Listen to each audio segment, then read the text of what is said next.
too big to fail? On Ninja's repugnant defensive cheating in Fortnite. Hello and welcome to another episode of Virtual Legality. I'm your host, Richard Hoeg, managing member of the Hoeg Law business law firm of Northville, Michigan. And today we're going to talk about a story that touches on business, law, contracts, and very, very, very popular video games. And the reason it came to my attention over the past few days is that it was actually reported in major national news outlets. Now, as we've seen over the past couple of years, esports has gained a certain amount of prominence in certain sectors, including ESPN, which covers certain of these tournaments and has certainly covered things that have happened in the Fortnite landscape in the past. But on this particular story, this hit ESPN. Absolutely, we're going to read it to you in just a second if you're not familiar with it. It also hit some even bigger news outlets that I was very surprised to see and wound up kind of having a response from maybe the most popular streamer in Ninja that I found absolutely repugnant. I want to talk about that a little bit, why it is so, both in terms of law and contract and business, and then also just in terms of ethical morality. So let's take a look at this for just a bit. And this is the ESPN article. It says, Epic Games issues a lifetime ban for FaZe Fortnite streamer Jarvis. FaZe being a very popular clan in esports communities. And Jarvis did a thing where he actually took aimbots, which are these external software programs that allow you to interface with the video game and have it essentially calculate exactly where a shot should go, where it should hit, so that you get all of these instantaneous kills. You're cheating the game. And so he put these aimbots into his software package. He played Fortnite with them. And the real kicker of it all is that he made videos of this and he put them on YouTube. And as we see here from the header on this ESPN article, has more than 2 million YouTube subscribers. So there was almost no chance that Epic Games wouldn't pick up on this. Now, as it turns out, Jarvis Kaye here, as he's described in the article, is a 17-year-old. He's what we would generally describe as a youth, if not a kid. And so one of the things that has been going on in terms of discussion on this point is exactly what kind of punishment is fair for someone that is very upset that they got this lifetime ban, that they were finding a way in the world, that they were making some money, obviously with 2 million YouTube subscribers, and that this has all been taken away from them in a second based on decisions that maybe they didn't fully think through. And I'm sympathetic to that argument, and I'm sympathetic to that line of reasoning if you want to take it to its logical conclusion, which is that it's not just the Jarvises of the world that should have that special dispensation, but also different folks that maybe don't have 2 million YouTube subscribers that maybe make a similar mistake. And if they have a tear-filled apology, what should Epic Games do? And that's one of the major issues that I've seen in Ninja's response, which got publicized around the world. But continuing on with this, the main reason this became a giant story, I think, is that he had this tear-filled apology. He put it on YouTube. He said, all I was thinking as I was making those videos was just how entertaining and interesting these videos would be to you guys to watch. It didn't even cross my mind to think that I could be banned for life on Fortnite from those videos. I just want to be clear, this is my first time I've ever done anything like this. And of course, I've never done this in a competitive game mode. Epic Games, I know how big of a mistake I've made. I'm truly so sorry. Epic, I know I have to take accountability, and you know I'm going to do my best to accept any punishment that comes my way. But it's a big, tear-filled apology, and as it turns out, Epic's not having any of it. They say we have a zero-tolerance policy for the usage of cheat software. When people use aimbots or other cheat technologies to gain an unfair advantage, they ruin games for people who are playing fairly.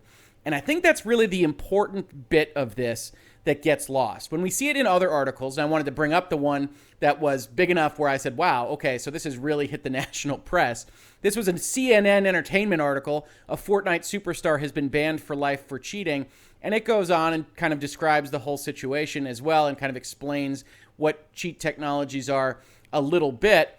But overall, the entire thrust of this discussion has to be predicated on why does Epic Games even want to stop this? Why do they want to protect it? What is the purpose of this?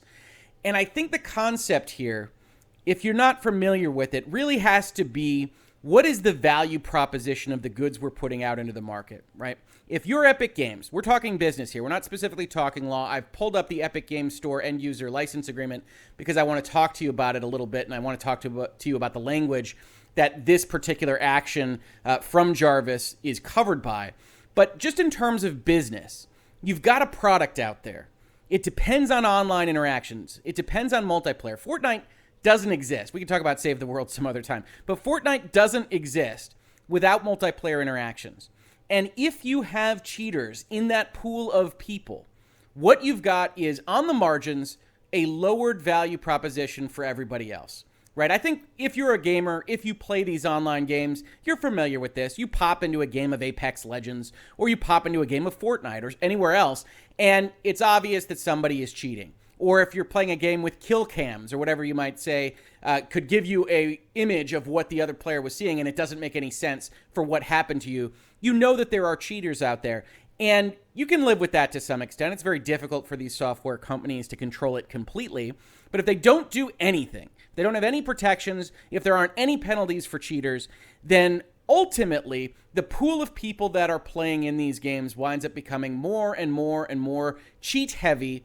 And the players that want to play those games don't have as much fun, and they move on to the next thing. When we talk about Fortnite or we talk about Apex, a lot of these games right now in the ecosystem that are free to play are great. A lot of people get a lot of fun times, a lot of utility out of playing them. But it means that the frictional cost of moving from game to game is maybe not as high as it would be if you had to put $60 down up front to get into that new experience. So you have these software companies like Epic Games have to look at this and have to take a very draconian stance. They have to take a stance that says, we have zero tolerance. We don't care. If you are using aimbots and we can find you, then we are going to take you down. And especially from Epic Games' perspective, if you are advertising how aimbots work, potentially where you can get them, but what service they can provide to you on a 2 million subscriber YouTube channel, you're not just the same level as some random person that could be doing the same thing. You are a higher priority for us because we need to not have that knowledge, that understanding to see how fun or how good that experience can be as long as you're the one using the aimbots or the cheating software, broadcast to all of these subscribers and filtered out through the entire ecosystem of Fortnite. Now, to some extent, you say, hey, if you lifetime ban someone and it makes its way to CNN, you've got a kind of Streisand effect and you've highlighted the issue for people. And you're not wrong. But if Epic Games doesn't do anything, then a proliferation of those videos is likely. If Jarvis doesn't know better, there's no reason to think he wouldn't continue making those videos, and that becomes an increasing problem. So Epic Games has this issue. It's not just about Jarvis. It's not just about, hey, we don't like the fact that you maybe made a derivative work of our software or you interfaced with our software in a way that we don't like. I saw some articles that referenced that aimbots and other things are ways to introduce malware into the server setup or in the online infrastructure. And that can be the case. But ultimately, the primary purpose of these rules right now is to say, don't pollute the pool of people playing because games die when that pool becomes polluted. And so as a license condition, we've talked in Virtual Legality to a great extent about the fact that software is licensed to you and not sold. This goes even further for something like Fortnite, where you didn't pay an entry fee to begin with. But it's licensed to you based on certain rules. Epic always and forever owns Fortnite, and it essentially sells you a ticket to enter the Fortnite theme park as long as you follow its rules. And among those rules, here in Section 2, are that you may not do or attempt to do any of the following. You cannot create, develop, distribute, or use any unauthorized software programs to gain advantage in any online or other game modes. And you may not behave in a manner which is detrimental to the enjoyment of the software or services by other users as intended by Epic, in Epic's sole judgment, including but not limited to the following: cheating, harassment, use of abusive or offensive language, game abandonment, game sabotage, spamming, social engineering, or scamming. Right at the front of that list is cheating. So you can't use outside software to get an unfair advantage, and you can't cheat. And if you do, then Epic reserves the right to do various things to you. Generally, they reserve the right to do whatever they want to you, including but not limited to terminating the license in full. Section 9, without limiting any other rights of Epic, this agreement will terminate automatically without notice if you fail to comply with any of its terms and conditions. And yeah, if you cheat, that means the license is effectively terminated by magical law rules. But if they can't find you, there's nothing that they can do about it. But if you broadcast it on YouTube and you broadcast it to your 2 million subscribers, you're basically asking Epic to do something like this. And again, I'm sympathetic to, hey, a lot of people did a lot of stupid stuff when they were 17. But I'm not terribly sympathetic to, well, I was making a lot of money playing Fortnite and I didn't think about it enough. You know, if you're making enough money from something, you really should think about it. And if you're going to do something that is even tangentially related to things that interfere with that money pot's software programs or potentially violates their license terms, if you have that base, if it is important enough to you, yeah, absolutely, watch Virtual Legality where we talk about these issues. But look at the actual contract. Look at the actual terms and conditions. If this is that much of a pillar of your life, hire a lawyer. I mean, at 2 million subscribers, and if you're that popular, you're in FaZe Clan, I suspect you're making some amount of money. I'm not that expensive. We can talk about these things. And this is not a solicitation for anybody from the bar who's listening to this video. But otherwise, if you don't do those things and you just go out there with a video, I have a limited amount of sympathy for you because these things should be known. And if they weren't known before, Epic Games taking an action like this helps others make it known to them. And so I think that's an important part of the question when you're thinking about this from a business and law perspective. Unfortunately, Mr. Ninja, Tyler Blevins, is not thinking about it from a business and law perspective and is in fact thinking about it from a perspective that, as I said in this video title and earlier in this video, I find repugnant. And what is that? Let's take a look. Here's the IGN article. It says Ninja weighs in on the FaZe Jarvis Fortnite ban. Fortnite streamer Tyler Ninja Blevins has weighed in on the news from this week that Fortnite pro FaZe Jarvis received a lifetime ban for cheating in the game. Blevins suggested the punishment was too extreme, especially since Jarvis is a known Fortnite content creator. Here's the quote.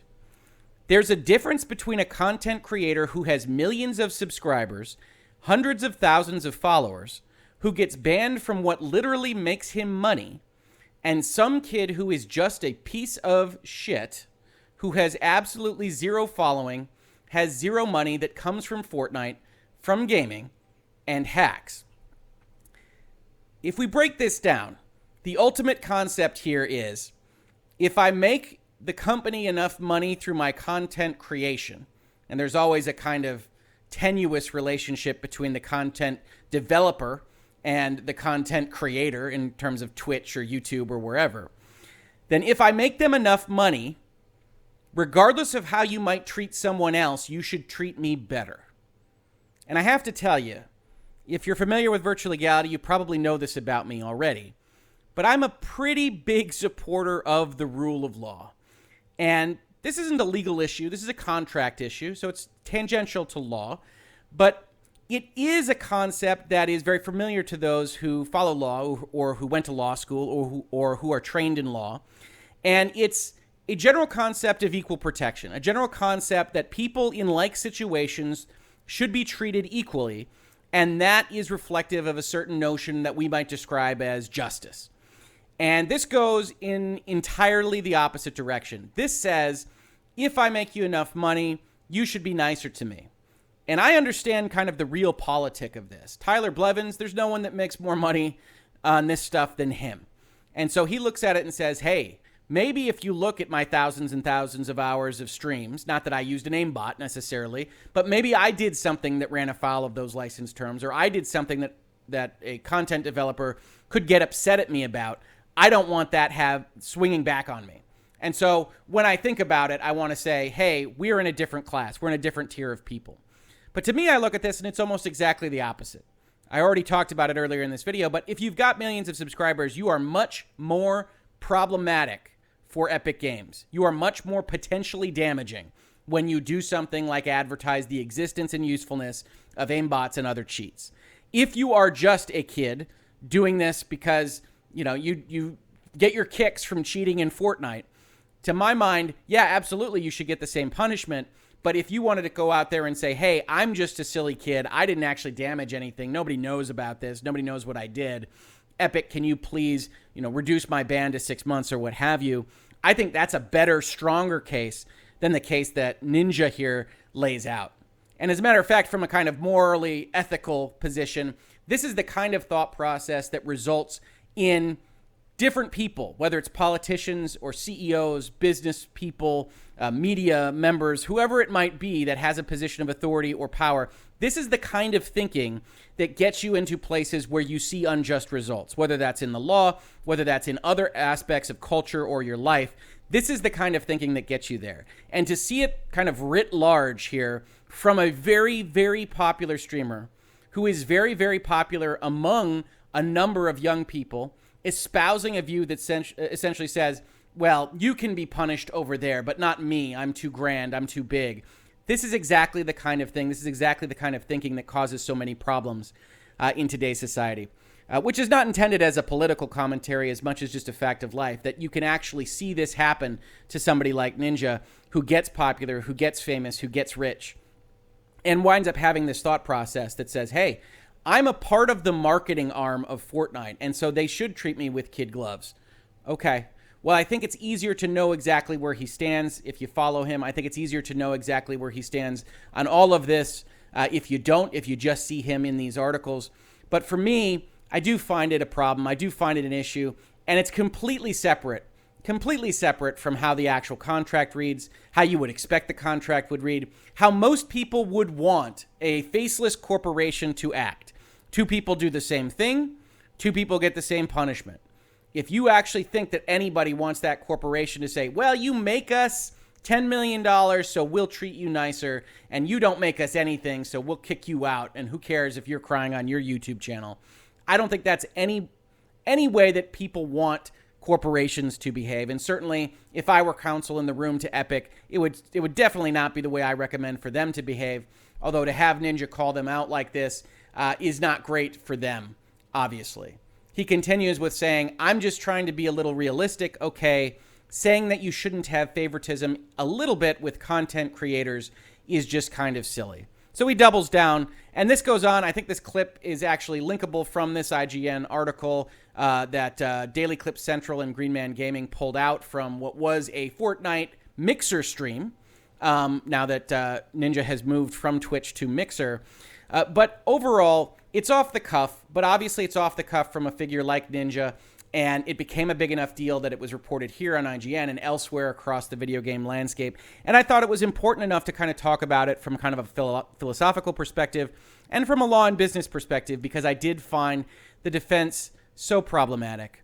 So if I can give any advice, not legal advice, of course, tweets not legal advice, YouTube videos not legal advice, is that don't let people like Ninja stand up there and say, because I make this company this much money, because I'm this popular, because I'm this famous, any other reason in the world that I should be treated differently for doing the same thing as another person.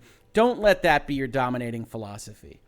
Equal protection under contracts, equal protection under the law, equal treatment in like circumstances is a real fundamental tenet of fairness and justice. And when I see that just absolutely spoken against in such a prominent way from such a prominent figure, well, it gets my rankles up just a bit. That's been Virtual Legality for today. I hope you enjoyed this video. If you did, like, subscribe. We talk about these kinds of things all the time. Otherwise, if you saw this on YouTube, thank you so much for watching. And if you listened to it in its podcast format, thank you so much for listening. And I will catch you on the very next episode of Virtual Legality. Virtual Legality is a YouTube video series with audio podcast versions presented as commentary and for education and entertainment purposes only. It does not constitute legal advice and does not create an attorney-client relationship. If you have legal questions about the topics discussed, please consult your own legal counsel.